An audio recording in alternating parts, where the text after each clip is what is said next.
Professor, eu queria até que o senhor retomasse, desde o início a sua fala, sobre o que Claro. nós estamos vivendo neste momento. Que guerra é essa? Olha, primeiro de tudo, né, a gente precisa entender, eu concordo inteiramente com o que o Josias estava dizendo, que a situação se encandeceu, né? A situação piorou, né, Josias? A situação ficou mais grave, né? O problema é como que ela ficou mais grave, né? Ela ficou mais grave porque, essencialmente, qualquer criança é capaz de perceber que a briga é desses dois grandões, né? China e Estados Unidos. Né? Para a gente entender por que a briga é dos dois grandões e entender a força que tem o Trump, né? E o jogo, pensa no seguinte: o PIB norte-americano é de 28 trilhões de dólares. O PIB chinês é de 19 trilhões de dólares, dado do Fundo Monetário Internacional. Tira esses dois de cena e pega os 8 PIBs seguintes. Gente, quando você soma os 8 PIBs seguintes, dá 22,4 trilhões. 30% menos que o americano. Quando eu falo dos 8 seguintes, eu estou falando de Japão, estou falando de Alemanha, estou falando de Índia, estou falando de Itália, estou falando dos países grandes, incluindo o Brasil. Estou falando dos países grandes. O poder americano e chinês é indiscutível. 28, 19, os outros 8 somado 22. É isso que nós temos que olhar. Então a briga é Estados Unidos e China. O Josias tem toda a razão. Kremlin e Casa Branca falavam no telefone e paravam. É esse telefone, vamos pegar a imagem do Josias. É esse telefone que entrou em curto-circuito. Como que ele entrou em curto-circuito? A China, de alguma forma, olhou para as tarifas americanas e mudou de estratégia. Ela estava lidando com o Trump de um jeito. É muito difícil para dizer o motivo, mas a China girou de estratégia. Qual é a estratégia da China agora? Chega de conversa, chega de negociação, eu vou pagar na mesma moeda. Eu vou pagar para ver. Aí é que está o ponto. Como é que a China pagou para ver? Né? A China está se oferecendo ao mundo que está sofrendo esse tipo de pressão uma alternativa. Venham para o meu lado.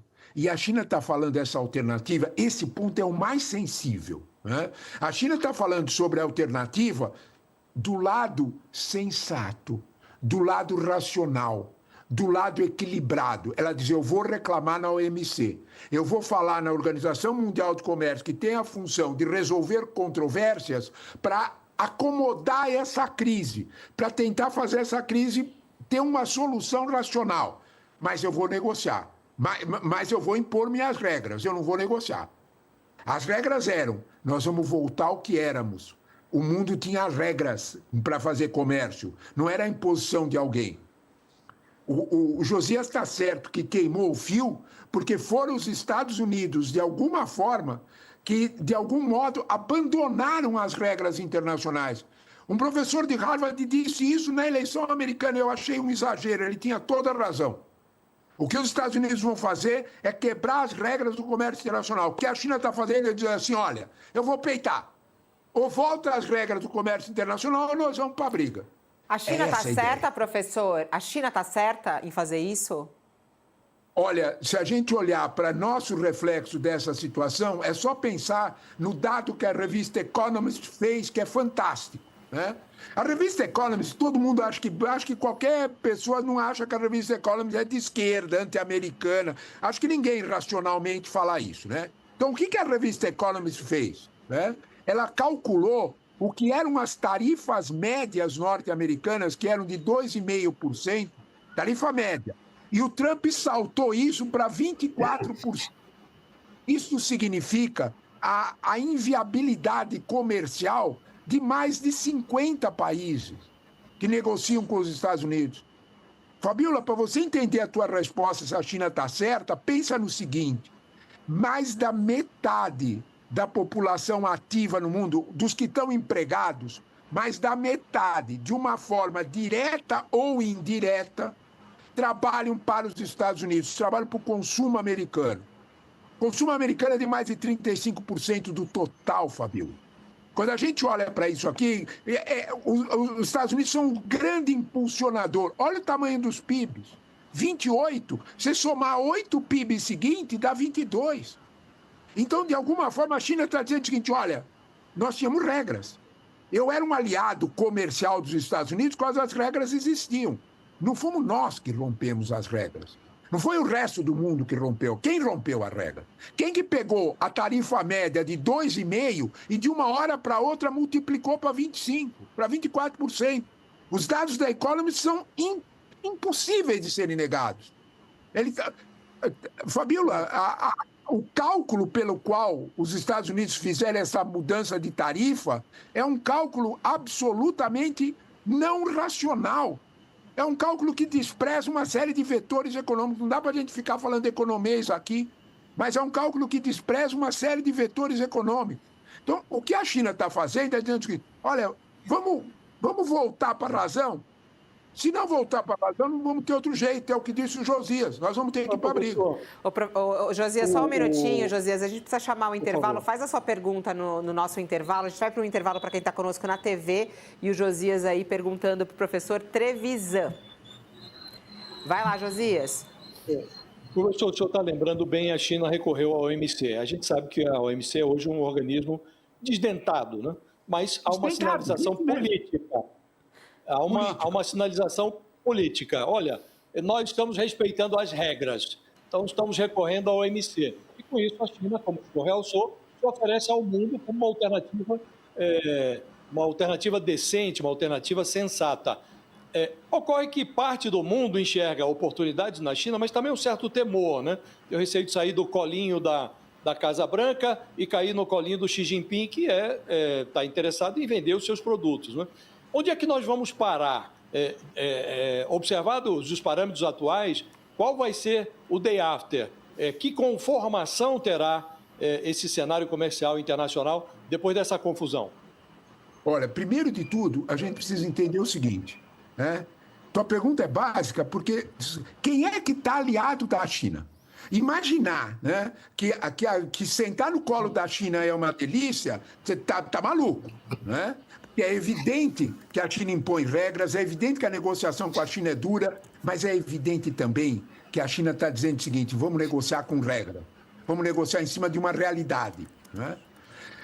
Josias, se a gente fala deles baterem na porta da OMC, ajuda a gente a entender o quanto nós estamos lidando com uma imprevisibilidade perigosa e uma imprevisibilidade que está longe da realidade.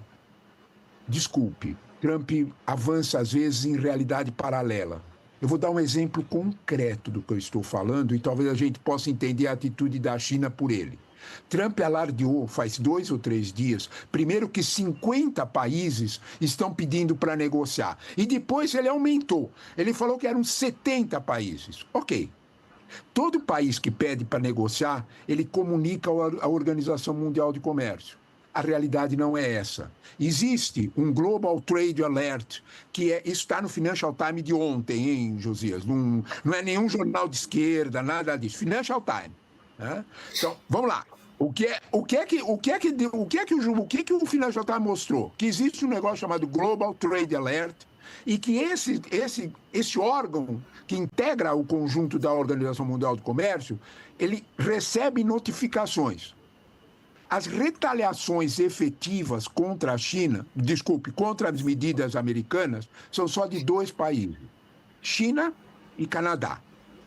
As contramedidas, aqueles que se preparam para fazer alguma contramedida, exemplo, Brasil, né, que abriu no Congresso uma medida, são só 10 países. É Austrália, Brasil, alguns países nesse perfil, Índia, Itália, que disseram, olha, comunicaram, nós já fizemos medida.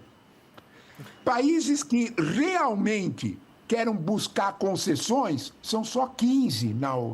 Ele mentiu. Não tem 70 coisa nenhuma, tem 15. Eu não estou falando de graça. Esses 15 países são Taiwan, União Europeia, que propôs tarifa zero, Índia, que propôs um acordo desse tipo. De alguma forma, esses países já abriram uma negociação e comunicaram à Organização Mundial do Comércio. Países que fizeram concessão para os Estados Unidos. Tá bom, nós aceitamos. Israel, Argentina, Vietnã, Bangladesh e Camboja, são esses. É bem diferente. Quando a gente olha para esses dados da realidade efetiva, quando nós vemos esse problema, nós entendemos por que a China mudou de lado. A China mudou de estratégia. A China passou para enfrentar. E a tua pergunta, o que vai acontecer daqui em diante, é a mesma lógica que a gente vai ver. E isso forma um sentido, Josias. A tua pergunta é boa porque ele forma um sentido. Lembra quando os BRICS cresceram? Lembra que até o Brasil e a Índia disseram, vamos devagar, e a China pressionou para crescer? É nesse sentido. É no sentido de alguma forma, não é sentar no colo da China, é reabilitar uma ideia de uma globalização que tirou 2 bilhões de pessoas da miséria. É disso que nós estamos falando. A China tem interesse nisso por esse motivo.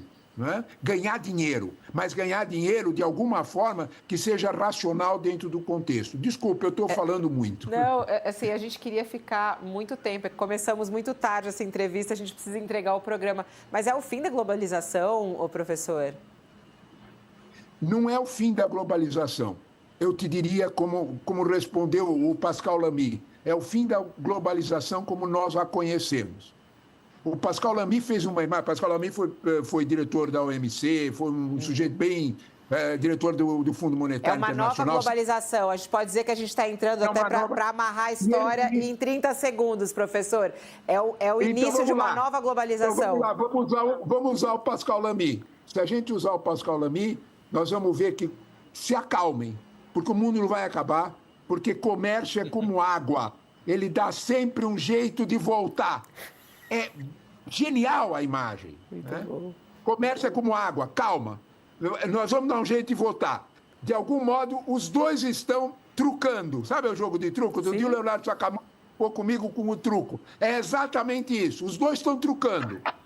Nesse truco novo, nós vamos ter uma outra realidade para pensar. Quando a gente falava, Josias, já de um outro programa de redesenho geopolítico, ele está aparecendo. O mundo vai ter outras pessoas sentadas na mesa dos que decidem. Eu passei dos segundos, mas foi só um pouquinho.